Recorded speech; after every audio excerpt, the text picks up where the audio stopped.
Okay Kibabu. Ndio. Kwanza naruhusiwa kuita Kibabu? Maana najua hilo sio jina lako halisi.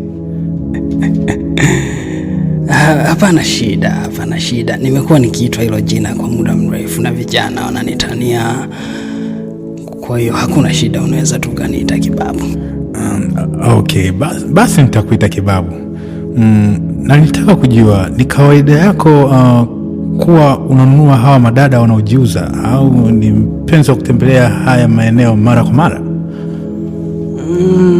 Kwa kweli siwezi kusema ni tabia yangu. Hapana, japo nimefanya mara 2 mara 3.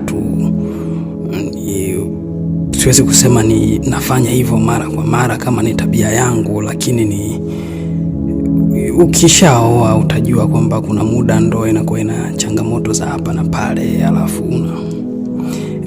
unafahamu ni mwanaume.